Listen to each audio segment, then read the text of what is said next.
Tackles and Tinnies, welcome back to the podcast. For those who don't know me, my name is Ryan, and we're going through every single team from the 2025 season, looking at how they played in regards to their review and their prospects leading into the 2026 season. We're going from the bottom of the table from 2025, from the Newcastle Knights, all the way to the very top with the Canberra Raiders. And each team, we're breaking them down, looking at how they're going, their prospects for the future, and how they went overall. Today's one's going to be a big one. It's the Penrith Panthers, and we're going to give the utmost respect to this dynasty of a team, arguably the best team of all time, and in my eyes, it is. So I'm going to do my very, very best to make it the best podcast possible for you Penrith Panthers fans. But again, I want to hear from you guys in the comments. I want to hear the engagement. I want to hear your rebuttals to my takes. That helps me get known in the algorithm. But again, I love just talking footy, and I want to give you guys justice. Please let me know in the comments below if I'm cap or I'm fact regarding everything. Those are regular listeners. You know what I'm talking about there. But let's get straight into the 2025 review, / the 2026 preview for the Penrith Panthers. So, how they went in 2025. They got 7th on the ladder with 13 wins, 1 draw, and 10 losses with a point differentiation of 107. They scored 576 points and conceded only 469. They were 6-6 at home and 7-4 away, with a home stretch of the last 5 final games being 2 wins and 3 losses, and they had 9 tight games total for the entire season. This year for the Penrith Panthers, and I know you Panthers fans were quite frustrated, particularly in the first 12 rounds, it was a tale of two stories. You literally flicked a switch, and we'll get to that very shortly. But I think the main point to have was at the start of the end of the 2024 season were fantastic, obviously, and they lost a key few players, those guys being Fish, Luai, Taruva. They're going into a new era with new younger players, unproven players. Always had the talent to be a top 8 side, but they weren't the juggernaut steamrolling every single team. And I think after they lost a few games, I think the league had a look at the Penrith Panthers and thought, hey, these guys are vulnerable and they're actually beatable. And that provided confidence to everyone. And I think the Panthers themselves were almost self-doubting themselves. And I want to go through this little article that I found on NRL.com from the author being Cameron Mee. The title of this from NRL.com was Brutal Cleary Blast Saved the Season. So he was quoted saying, Penrith Panthers being dead last after 12 rounds and still finishing with any respect on the name is psycho behavior. And the turning point, not a miracle play. Apparently, it was Cleary ripping into them. So after round 12, he essentially got everyone into training. And I'll elaborate into the story right now. So what actually happened when Cleary blasted them? Standards versus vibes. Penrith don't do, we'll be all right. They do, you're embarrassing the jersey. We need to lift. That's just standards. That's winning pedigree. That's dynasty talk. That is, we have to do better for our fans. Well, you guys listening right now, we need to be up the top, and we are not setting those standards right now. And again, this is round 12 when they're at the bottom of the ladder. There's a leadership shift. So Cleary isn't just the best half in the comp. He's the temperature gauge. When he cracks, it means the groups fall below that line and that standard of what the Penrith Panthers are. An accountability culture. So the best teams aren't the ones who never slump. They're the ones who don't let the slump become their identity. Again, after 12 rounds, they're becoming dead last. And with a team that went to the grand final 5 years in a row, winning 4 championships in a row, I think that's amazing leadership and amazing culture by their best player. So why a blast works for Penrith, according to Cameron Mee, but it wouldn't work for everybody else. Again, if I was to be a younger team, upcoming team, that could potentially, I'm not saying this is definitely true, but let's say the Newcastle Knights, they definitely came last, and you could probably look at the culture that they had towards the back end of the year. When their heads were down and the momentum was not for them, they were just losing games left, right, and center and getting blown off the park. The Penrith Panthers were losing games, but decided to flick a switch, change the script, retell their stories, and see if they could actually get back into the 8, let alone win a championship. And again, we'll get to that very shortly. So why the blast works for Penrith? Penrith have earned the right to talk to the team regarding how they win together, how they train in hardship, and the group knows the message is about standards, not ego. Again, I made the comparison with the Newcastle Knights with potentially weaker culture. Cleary and the other leadership group at the Penrith Panthers, Isaiah Yeo, Liam Martin, Dylan Edwards, again, a few other boys could rail off, Brian To'o. Those are the type of guys who set the standards, and I guarantee they would all be having a hard, firm talk, particularly guys like Isaiah Yeo and Cleary, who are their 2 leaders. So what changed after that moment? So let's go to round 13. So on-field identity reset. So they went back to boring footy, completions, kick pressure, repeat sets, strangling their games. They're not there to look pretty. They're just there to win. They had to win their games. So they went less sideways and they went more north to south. Stop searching for miracle plays. We're going to win the middle, earn momentum, crush everyone in defense. So defensive first mentality. Penrith are the best when they don't try to outscore you. They break your spirit. In turn, how did Cleary's performance shape the back half of the season? So when Panthers were wobbling, Cleary had to be the organizer and the spark, the calm and emotional leader. That's why some patches we wouldn't look like hesitation, over controlling when the pack wasn't rolling, or the opposite, forcing it because the team needed a circuit breaker. But the key, he dragged them back to their original identity. That's the halfback difference. That is the winning culture difference. That is the best halfback in the game, arguably the best player in the game. I thought that was a great little insight by Cameron Mee from NRL.com. So fantastic journaling by him. What are your thoughts, Penrith Panthers fans and NRL fans alike? What were your thoughts on the Penrith Panthers season for 2025? It's definitely a tale of 2 scripts. Tell me about the resiliency that they showed. Tell me about the woeful play that they had in patches. Tell me your thoughts on if it's a dynasty. Is the dynasty still there for 2026? I want to hear your thoughts in the comments below. Now, roster movements. So their key gains in 2025. They signed Blaze Talangi. He came from the Parramatta Eels. He was looking to be their long-term number 6. Can definitely play anywhere in the outside backs, which he was proven to do so at the Parramatta Eels. So young, so raw. Definitely had some growing pains and still arguably is having growing pains. However, huge monumental upside. Very good complement to Nathan Cleary's steady ship. Blaze Talangi is a very good runner of the football. Isaiah Papali'i, he came from the Tigers. Proven gun in the past, being a Dally M second row of the year. He is coming off the bench majority of the season, being a middle edge hybrid. I thought he was fantastic after that round 12 hardship talk, I guess you could say.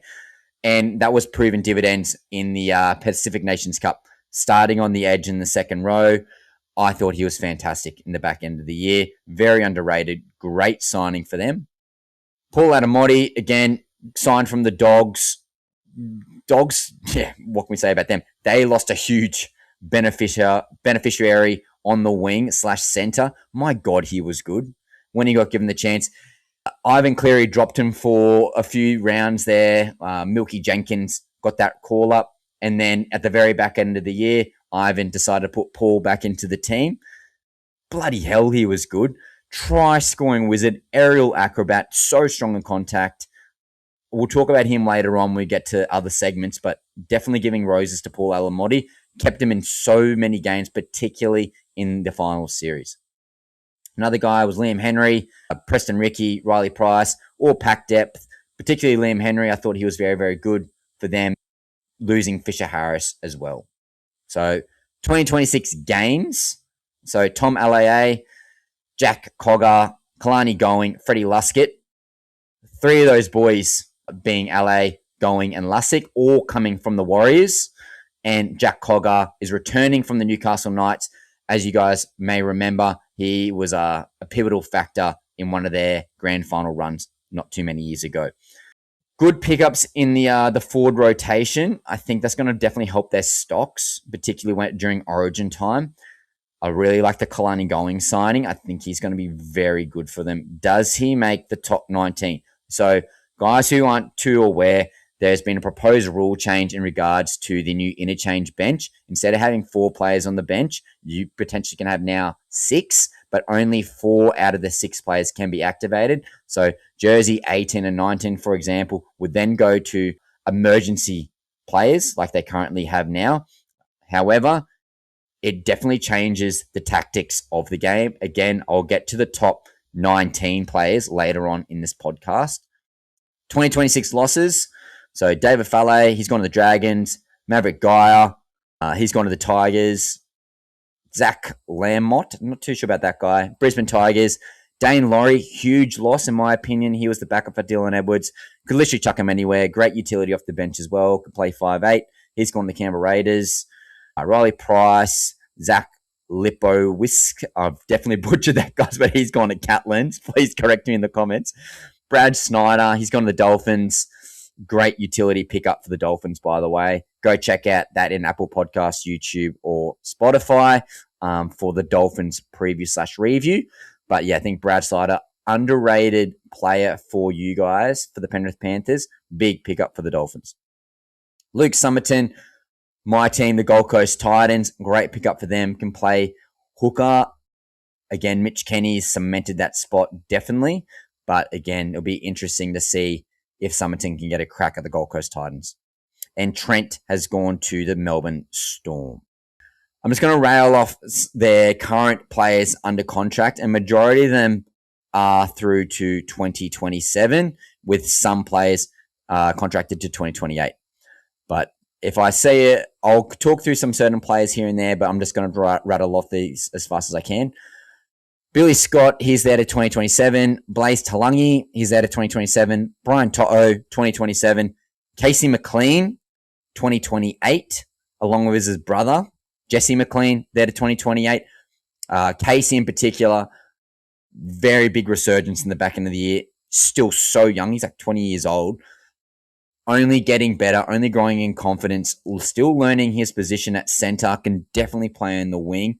Arguably his best position is on the wing, but I think for this particular team, I like Paul Alamotti on the wing. Casey McLean, very, very good. We'll talk about him later on. Dylan Edwards, what can we say? Australian, New South Wales representative. Very good. There to 2028. Talked about Freddie Lussick coming in to 2026. Isaiah Yeo to 2027. IPAP 2027. Isaac Targo, he got that big extension over Stephen Crichton to 2028. Jack Cogger, new recruit, back to 2028. Jack Cole, who'll be fighting for a position on the interchange bench, back up to Cleary / Talangi. He's there to 2026. Jackson Edgar, he's there to 2028. McLean, already talked about him, 2028. Kalani Going, 1-year signing, just got picked up. He's there to 2026. Liam Henry, 2026. Liam Martin, he's there to 2027. Big year for Liam Martin, I think, coming this year. A lot to prove. Lindsay Smith, 2026, he was very, very good. Luke Gardner, 2026, he was very, very good. Petea, there to 2027. I thought he was a very good young gun coming through the ranks. Matt Eisenhuth, steady hand at 2026. Mitch Kenny, 2027. Very, very good. Very underrated. 2027. Moses Leota, 2027. Nathan Cleary, 2027. Definitely looking to put an extension towards him. Paul Alamotti, he's at 2027. Luke Sorensen, very underrated as well. Hardworking. Adonis Greek body, there at 2026. Definitely getting older, but still serviceable. Fanua, there to 2027. LA, 2026. And Milkman, Tommy Jenkins, there to 2026. Probably look to re-sign him as well. What are your thoughts on their current depth, guys? Again, not too many guys signed past 2027. Guys who are looking to re-up for 2026. Definitely guys like Tommy Jenkins, off the top of my head, Jack Cole. These are the type of guys you probably want to give him a 1 to 2 year extension to. And obviously Nathan Cleary, you definitely want to be signing him long term. But again, got some depth now in the halves with Jack Cole and Cogger. IPAP, again, only gaining confidence. Sorensen, hopefully more, let's say, healthier. He's had a few injuries last year. Depth is looking good. Can their young guys from the Warriors also kick on? The next ways are middles for them, obviously with Leota doing a lot of damage in the past 6 years.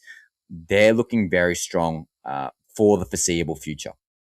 As we mentioned earlier on the podcast, the tale of two stories on how they went. But again, their defense is their calling card and always will be their calling card.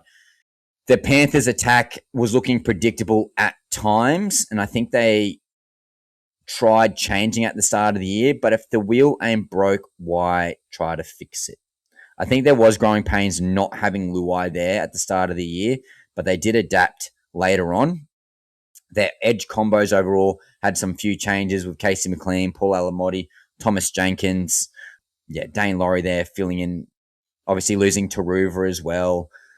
Again, they needed time to figure out their new identity with losing some key players for several years now. It's finally the first time in many years where they haven't lost really anyone in their top 17, which is great for you guys. Overall vibe, their floor stayed high, but they didn't fall off a cliff. Well, they actually did fall off a cliff. They fell all the way down to 17. But the cliff, I feel like it was 1 foot off the cliff. It wasn't necessarily 2 feet off and we're free falling. They managed to stumble forward and then climb there all the way back into relevancy and got back to that, oh my God, we do not want to work the Penrith Panthers in the first few rounds of the final series. Again, they could play anywhere between 1st to 8th, and that's the scary part. They don't care where they finish because, again, if you rewatch that finals, which I just did before starting this podcast with the Brisbane Broncos versus the Penrith Panthers, they very well had that game under wraps, and they were so close to going back to a grand final appearance. So close. But again, they don't care where they finish as long as they make the top 8, personally. Over-under performance for 2025. Who did well, in my opinion? Dylan Edwards. He's still monumental. He's fantastic at fullback. Great ball runner. Very, very good in defense. Arguably the best fullback in defense in the game. Still very good linking player in regards to passing the ball. I thought he took more of a leadership role in 2025. All the roses, Dylan Edwards. Still one of the best fullbacks in the game. Brian To'o. He was good, not great. Obviously still monumental in his yardage, but I think teams are definitely making his life harder, getting him good ball. I think Brian To'o did perform very well, and particularly for New South Wales. However, I'm expecting him to have a very big bounce back here in 2026. He's been very good for you guys for the past 5 years, though. Liam Martin remained one of the best edge back rowers in the game. He's the defensive anchor. He's that dog. He's the guy who's their arsehole in the team. I think you guys can agree with that. He's the guy you hate to play against, but the guy you love if he's on your team. I thought Lindsay Smith stepped up in a legitimate starting middle role. Very solid overall. Australian representative. Yeah, very, very good for Lindsay Smith. Modern day front rower in my eyes. What are your thoughts on Lindsay Smith, guys? Let me know in the comments. IPAP. My eyes, Mr. Reliable, Mr. Fix-It, start him, put him on the bench, put him on the edge, put him in the middle. Yeah, very big bounce-back season coming from the West Tigers. And again, you got those roses and recognition in the back end of the year, starting for the New Zealand international team in the Pac Nations. One of their better players as well, in my eyes. Underrated, also overrated / underdeveloped / question marks for these type of players. I think Blaze Talangi, I think he was a bit hit and miss. He was a bit rocks and diamonds. To be expected. He didn't play much 5'8" for the Parramatta Eels. He did play 5'8" coming up through the ranks here and there. However, there's definitely going to be growing pains playing in a very strict and regimented system that is the Penrith Panthers, particularly in defense. He's always got to have a good, strong running game, but playing alongside the best orchestrator in the game in Nathan Cleary, I thought there was going to be growing pains, as you guys can probably relate to as well. Definitely rocks and diamonds here and there, but he's only going to get better. He's so young, so talented, so athletic. Another preseason under his belt. Big things for Blaze Talangi in 2026. Again, same with the outside backs. I thought Alamotti was inconsistent, hence the dropping halfway through the season. Casey McLean, inconsistent as well, but definitely had a huge resurgence in the back end of the year. Absolute gun. Arguably one of the best outside backs in the game now. So so fast. I didn't realize he was so quick. Unreal. Definitely Case McLean, mainstay. Targo. Isaac Targo. Definitely rocks and diamonds for 2025. Inconsistent in defense, inconsistent in attack, but when he was on his given day, definitely very good. Very underrated in patches, overrated in other patches. Targo need more consistency for 2026. Milkman, Thomas Jenkins, again, sort of popped up out of nowhere. Bit of a folk hero as well. Supercoach darling, made so much cash for so many people on Supercoach, so thank you, Thomas Jenkins. But very unlucky to get dropped, hence why there's question marks regarding his role for 2026. Does he make that top 19 utility outside backbench spot? You guys will have to wait further on in the segments to find out there. But yeah, pretty good for a guy that essentially popped out of nowhere, but again, question marks regarding his role for 2026. Now, Nathan Cleary. How did he play? Now, I've got a bigger segment for this one because, again, I think he deserves the most recognition. In my eyes, particularly in the first 12 rounds, as we mentioned earlier on, he looked more human than usual because Penrith weren't rolling every single week. Again, new players trying to change their system to be less predictable. Again, look at Queensland sort of negating that Panthers attack. Again, a bit different looking at superstar players on a week-to-week basis, but they did look more human, particularly Nathan Cleary in the first half of the season. Cleary's best moments were still the same DNA regarding the Penrith Panthers. He was best when he was just ball hogging, essentially, is the best way to describe it. Dictating where everyone needs to go, doing the drop under plays, and then looking to pass to the outside backs. Very controlled in patches, but did look predictable here and there. Definitely looked better in the back half of the season, and particularly the final series. But again, as we mentioned earlier, when the Penrith Panthers were at their lowest, I thought he was fantastic, particularly with that article we talked about earlier on regarding his leadership qualities, bringing all the boys in, giving a big rev up. You're disappointing the jersey. We have to do better. I thought that was fantastic by him. Can he be more consistent in 2026? I think yes. I think definitely yes. I think Blaze Talangi now with another off-season alongside him. Again, no real changes to their best 17, which is obviously going to help them a lot in terms of cohesion consistency. I think he's got a lot to prove in regards to the New South Wales arena. Again, that's a whole nother conversational point. I thought he was good, not great for Australia. I think he's going to have a really big bounce back year for 2026. I'm very scared in fading him in NRL Supercoach, but Penrith Panthers fans, what are your thoughts regarding Nathan Cleary for the 2025 season? Give me a rating out of 10 for Cleary. I'm going to say overall, he was an 8.5. In past years, he was close to a 10. I think the first half of the season, he was probably around a 7. I like how he brought all the boys back in and gave him a rev up, even himself, having some accountability. Definitely looked fantastic. Definitely looked like that Nathan Cleary of old in previous seasons, particularly near the final series. And all those wins they had to have. Clinical, great kicking game, 8.5 out of 10. What are your thoughts, guys? Let me know in the comments below. Now, for the people who haven't heard my other previews / reviews for this mini series, we've been looking at the Fox Sports strength of schedule. So this is, again, from Fox Sports. They give a ranking regarding home games, teams they're playing in the top 8, teams they play in the bottom 4, double up games. All these come into an equation and gives them a definitive number where they rank on a scale. So according to the Fox Sports strength of schedule, their difficult rating is the 3rd hardest. So they have double ups against the Roosters, who should be very good in 2026, in my eyes, with all their new recruits. Bulldogs should only be better now with Galvin, another off-season, potentially Smokey, Stephen Crichton at fullback. Bulldogs will definitely be better. Leo Thompson, another huge addition for them. Warriors should be better. Metcalf coming back. Mitchell Barnett coming back. All their younger fellas, another year of development. Warriors should be better. Still top 8 quality team. Brisbane Broncos obviously beat them in the prelim final. They won the grand final. What can we say? They're going to be a very hard matchup as well. Canberra Raiders, Obviously, they got first place, lost Jamal Fogarty. Obviously, that's detrimental to their overall attacking flair.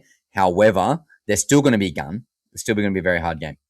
West Tigers, same thing. Should be better. Gain some good recruits in Kai Pearce-Paul. Adam Dewey's going to have a full season at halfback. Jerome Luai is going to be more another season with the team. Benji Marshall's going to have more time proving his systems in. Tigers should be better. Won't be a walk in the park. Melbourne Storm, top 4 quality team. Shouldn't even have to talk about that. Even with the losses of Pappenhausen, Katoa, and Nass, they're still going to be gone. Parramatta Eels, they're the hardest team to judge. Guys, go listen to my Parramatta Eels review/preview. I don't even know where to rank them for 2026. Honestly, they could be second last or they could be in the top 8. I have no idea where to rank them. But they will be tough. They will be gritty. They always give Penrith Panthers a hard time. So, games versus 2025 teams for the Penrith Panthers against top 8 teams. It is 13. Games versus 2025 top 4 teams, which will be 8. Games versus bottom 4 teams, which is 4. And during Origin, they'll have one Origin-affected game against the Rabbitohs. Rabbitohs will probably lose Latrell Mitchell, Cameron Murray, off the top of my head, where you Penrith Panthers will lose probably Dylan Edwards, probably Brian To'o, probably Nathan Cleary, probably Isaiah Yeo, probably Liam Martin, maybe missing another guy, but that's 5 at the top of my head. That will be a tough game for you guys.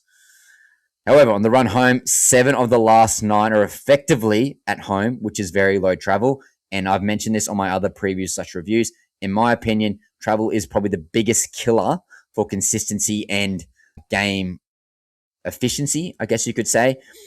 Having to go travel so you're not at home with your family and friends, you're not getting your consistent routine in regarding to waking up in your own bed. I think sleep is the most underrated quality for an athlete, for the people who don't know that anyway.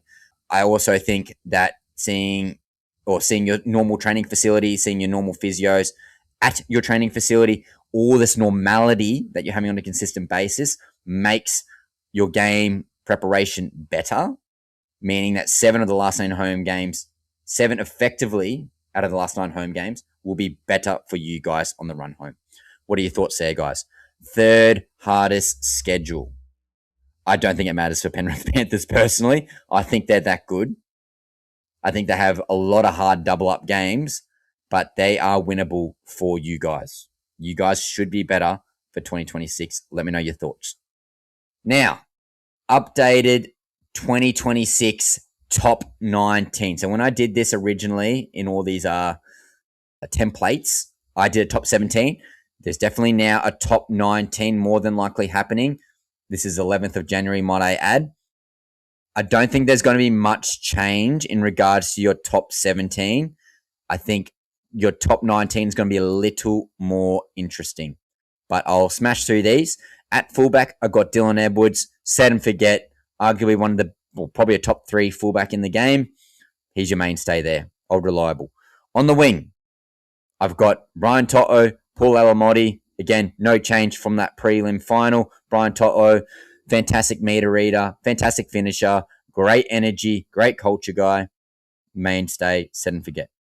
Paul Alamotti obviously got dropped halfway through the season, as I mentioned before, from Milky Jenkins. However, I think Paul Alamotti has that monumental upside, which was proven multiple times. Scored that double in that prelim against the Brisbane Broncos. Fantastic meter readage, acrobat finishes, very good in contact. Paul Alamotti, my eyes, set and forget. Casey McLean, Isaac Tungo, international representative for their respective countries and nations. Both fantastic in contact, particularly Casey McLean. I love the way he runs the ball with that vigor and grunt. Isaac Targo, good upside in regards to his footwork. Good linkage play to his outside man. If he can be more consistent with his defense, I think, absolute gun. But yeah, their back 5 does not change. Also doesn't change in their team is their halves. I think Blaise Talangi, set and forget at 5'8", another off-season, should be better in regards to his repetitions. International representative for his respective nation. Nathan Cleary, halfback, set and forget, captain or co-captain with Isaiah Yeo. He's your mainstay, controller of the team. He's he's your ball hog, and well and truly well-deserved ball hog. He's your goal kicker. He's your best player, arguably the best player in the comp. All the roses for Nathan Cleary. I'm hoping for a 10 out of 10 season. In the regular season, when it comes to Origin, I'm hoping for a 5 out of 10 performance. Go Queensland. In the front row, I've got Moses Leota and Lindsay Smith. I don't see any change there as well. 2 set and forget players. Moses Leota, he's your pack leader. He's your alpha male. He's the big dog in the pack. Yeah, hard, fast running from him. I'm expecting great things from Leota. Lindsay Smith, international representative for Australia. Yeah, good mobile, modern day front rower. Very consistent, very good player. Set and forget number 10. Mitch Kenny is your hooker. One of the best defenders in the league, in my opinion. Such underrated service on dummy half. Where does Mitch Kenny rank in regards to top hookers in the competition? His running game's not electric, but I tell you what, all the intangibles that he provides, his defense and his aggression in defense, is it too high to say that he might be the 3rd best hooker in the comp? Harry Grant, number 1. Number 2, you're probably looking... number 2, you're probably looking at a guy like Blake Brayley from the Sharkies. Got Reece Robson, he's up there. He's definitely a top 5 hooker. Yeah, I'd say top 5 for Mitch Kenny. What do you guys think? Tell me in the comments below. Where does Mitch Kenny rank in regards to the hooking position? In the second row, Liam Martin, second set and forget. He's your other pack leader. He's your edge defender. He's your guy. He's your 3rd man in. If there's any sort of biff or tuffle, you got Liam Martin there. He's the guy you hate playing against, but you love him in your team. Penrith Panthers fans, I guarantee he's probably one of your favourite players. Scotty Sorensen could easily be switched out for Isaiah Papali'i, but I think IPAP provides more impact off the bench. That's a toss-up. Who would you guys pick? Who would you pick? Would you pick Scotty Sorensen in regards to his reliability that he's had for many, many years? Or would you just go out and out, best player out of the 2 in IPAP? Let me know in the comments. I think things are now changed where with the top 19, where you could have a guy like Scott Sorensen, who is an out and out second row. Definitely could play middle, don't get me wrong. And for the New Zealand national team, Scott Sorensen came off the bench and IPAP did start in second row. That's an interesting conversation point as well. Yeah, I'm gonna keep Scott Sorensen there at second row, and I'll have IPAP off the bench. Starting lock, number 13, your co-captain, fantastic leader, great ball playing, linking sort of role, can run the ball like a front row if you need be, unreal in defense, fantastic motor, got the pedigree. It's Isaiah Yeo, Mr. Yeo, Australian representative, New South Wales representative, co-captain for Penrith Panthers. I thought he had a fantastic year. Probably a 9 out of 10 for Isaiah Yeo. He's that good. I'm so jealous that he's on the Penrith Panthers. Absolute mainstay. So underrated. On the interchange bench, this was tough because there's many guys we could talk about here. Now, with the 19-man squad, with the 6-person interchange, in my opinion, each team's probably going to have an out-and-out half on their bench, and there's some guys who'll be pushing for that position. Now, the debate is between Jack Cogger and Jack Cole. At the moment, I've got Jack Cole being the incumbent is the only reason why out of the 2 currently. He knows the system more so in recent times with the new cattle of crop where Jack Cogger was in a previous era with that team. Jack Cogger could very well be the utility player there, but currently I've got Jack Cole being the 6, 7, 9 utility, number 14 off the bench. And number 15, I've got Isaiah Papali'i. I've already talked about him in depth. Middle edge impact, provides great leg speed, good in contact. Number 15. Very well could start though. I've got Luke Gardner, reliable back rower. Low key, very good. I watched a fair few Panthers games, don't get me wrong, but I really spent a lot of time because I was looking at getting in my super coach team. Luke Gardner can definitely play center as well, both Fermor-esque type of archetype there. Very reliable. Very reliable. Definitely pushing for a starting position on any other team. But I just think Isaiah Papali'i and Liam Martin and Scott Sorensen have that on lock at the moment. But definitely with Origin, Luke Gardner could definitely start. Number 17, young middle. I've got Leon Henry. Yeah, one of the first front rowers coming off the bench. Very reliable. Going to be a big loss going to the Perth Bears in 2027. But yeah, he will definitely be there for 2026. As my number 18, okay, I've got Thomas Jenkins. He's your utility outside back. Definitely was starting there for half of the year at least. Was pushing for that finals run series where Paul Alamolity just popped him at the very end there. Could start in a pinch. Yeah, got a bit of X factor in him, bit of folk hero in him as well. Thomas Jenkins, utility outside back. And then I got two guys who are fighting for one position. I've got Matt Eisenhuth, old reliable, Mr. Consistent, or I've got Kalani going. Bit more upside, new recruit, edge, hooker, lock. For that reason alone, with the upside play, I'm going Kalani going. I think he can provide, again, a bit more utility value, a bit more athleticism. I think athleticism is always going to be the key. And again, you don't always have to play him. Okay. But again, I think Kalani going in that regard makes the top 19 over Matt Eisenhuth. You got some guys like Tom Alea, Jack Cogger, Freddie Lussick, Jesse McLean, all Patea as well, who had a crack here and there last year. All these guys will be sniffing around to make the top 19. So spots aren't up for grabs currently, but if an injury or origin pops up, these guys will be pushing in there for sure. As I mentioned before, Isaiah Papali'i, in regards to smoke, he's making the top, or let's say it's starting team, or the top 19. But Papali'i definitely a smoky to make a start. And Gardner as well could also be pushing for a starting position over Scott Sorensen. IPAP, could he play 80 minutes? Yes. Do I want him playing 80 minutes? No. Hence why I like the versatility off the bench, impact forward. Also, another one to note is the utility outside back on the extended bench. I think Jesse McLean versus Thomas Jenkins. I think Jesse McLean being signed there to 2028 says a lot about what the Penrith Panthers think about him. He was definitely fighting for that position against his brother, Casey McLean, at the start of 2025. However, due to the fact that Thomas Jenkins proved that he was that good in the 2025 season, and again, just missed out in the finals run, I got Thomas Jenkins over Jesse McLean. But going off the contract situation, I wouldn't be surprised if Jesse McLean gets a run at some point in the 2026 season.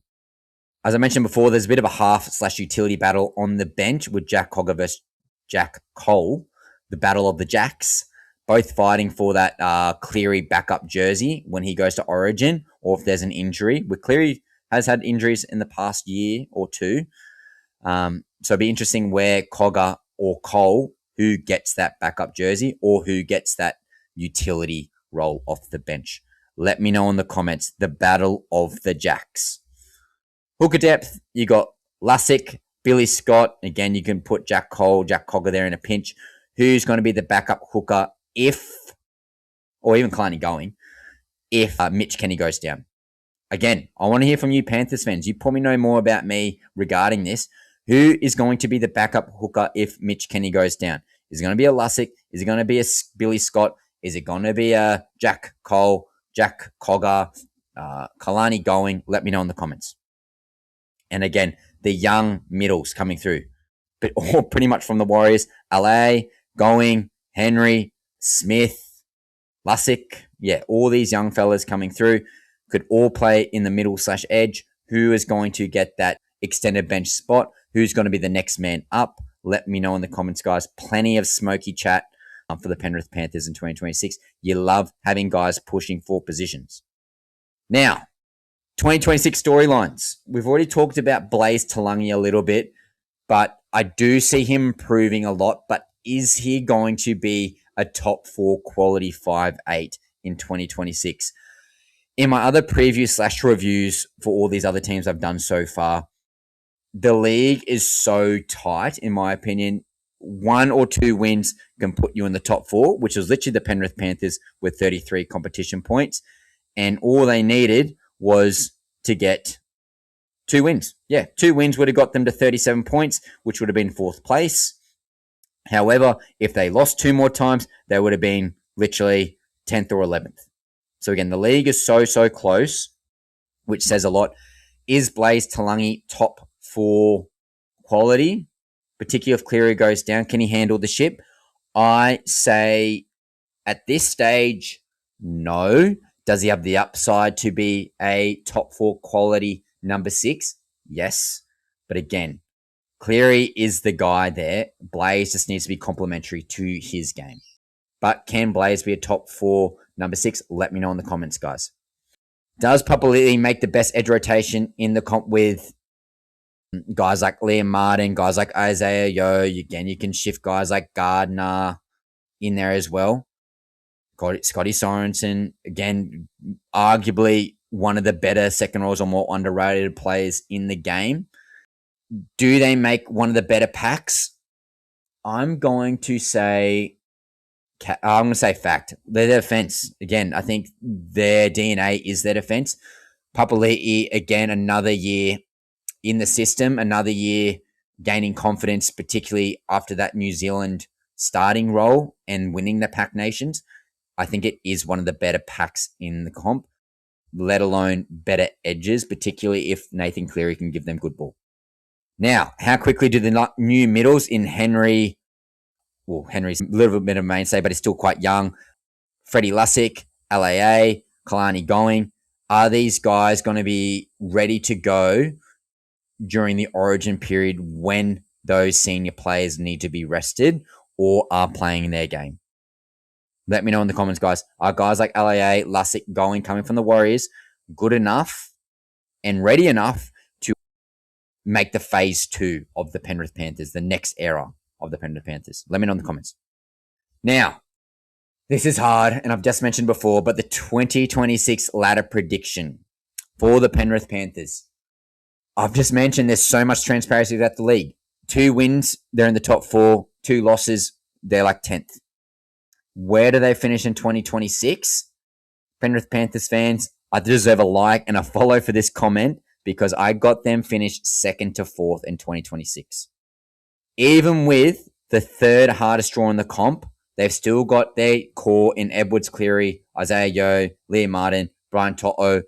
They've got younger fellas developing in Casey McLean and Blaze Talangi. And they've got guys like IPAP only gaining confidence and Paul Alamotti, again, going gangbusters in the final series. But again, that's going to help them a lot. And no major losses, as I just reiterated before. Probably their biggest loss in my eyes would be Dane Laurie being the backup for Dylan Edwards, or could definitely play 5'8" if need be. Very good running game. Would have been probably the ideal utility outside back off the bench, because again, he could play 1 to 6. But again, overall, for the first time in many years, you guys have stolen some young fellas from the Warriors and really haven't lost anyone. And identified Talangi as a 6. Again, if he's not developing right, you could definitely look at guys like Cole and Cogger to fill a job there if Talangi needs to be moved. I don't see him getting moved, don't get me wrong, but at least you have half depth. Okay, you got 2 guys definitely being able to fill a role, particularly during the origin period or if Cleary goes down. Now, this is the regular on the show, guys, who haven't listened to my show before, but cap or fact. This is ChatGPT's prediction on the Penrith Panthers, and I'll just give my opinion on that. So, cap or fact, the Panthers being last at one stage proves the comp's tighter than ever. Fact. I've been preaching this all podcast. This is probably the best phase rugby league has ever been in. Last year, in 2025, proved that there's so much transparency throughout the league. I think it's only going to be even better in 2026. I honestly think last place is going to be like 1 or 2 losses away from getting last. Any team can make the 8 this year. Every team is that good. There's some teams who are a little bit below, but in regards to teams on paper, I don't see why not. Again, you're only one injury away from dropping off the face of the earth and missing the top 8. So, cap or fact? Definitely fact. Next one, cap or fact? Cleary didn't play worse. He just had to do more. Oh, I think it's a bit of a combination of both. I think, yeah, definitely a combination of both. I think the whole team was underperforming. I think the confidence was down after getting a few losses. And it's pretty hard when you think about it, Panthers fans. Every single game, people want to bury you. You're the team to beat. People want to say, hey, we got the head of the Penrith Panthers. We're the next man up. You're getting the best version of every single team every single week in regards to their preparation. Cleary did have a little bit of a down patch in regards to his form, probably due to the fact that he was, again, injuries. But he proved dividends in the back half of the year when it mattered most, just missing out on the grand final again. But did he play worse? I'm going to say cap. I think the whole team was worse. And the last one, cap or fact, Penrith's down year is still everyone's pretty good year. Well, bloody oath. Imagine you're coming dead last and then you can still make the top 8 after 12 rounds. That just proves the pedigree, the winning culture, the dynasty that is the Penrith Panthers. Yeah, I'm gonna say fact. Definitely, it's definitely a pretty good year for other teams who can't rebound for such a hard, transparent league. All these injuries, all these origin stars, all these max restings. Guys, you literally rested, I think, 16 out of your 17 players at one round. I think Eisenhuth was the captain for that game. Crazy. Like, no one else does that. So just saying, it shows how good you guys are and the culture that you guys have overall at the Penrith Panthers. But guys, that's the podcast. That's the 2025 review / 2026 preview for the Penrith Panthers. I want to hear from you guys. Let us know how we went. Am I capping? Am I telling the truth? Am I over-exaggerating? Am I on the money? Panthers 2nd to 4th in 2026. Let me know in the comments. But guys, I want you guys to like this podcast, like it on YouTube, follow me on all social media platforms, Tackles and Tinnies. Again, more that you guys do this helps me on the algorithm, keeps me motivated. I can do more stuff. I can hopefully one day get some players on here like you see on all the major podcasting. I love doing this. For the guys who don't know me, I'm a school teacher. I talk for a living. So this is a bit of a side hustle. But hey, if we're just talking shit and having a good time at the same time, I'll do this for free for the rest of my life. Tackles and Tinnies, I love you all. Like, subscribe, share it. We'll see you in the next one. And the next podcast would be the New Zealand Warriors. My God, that's going to be an interesting one, particularly with the losses and the gains for the Panthers in that season. Talk to you guys later. Happy 11th of January.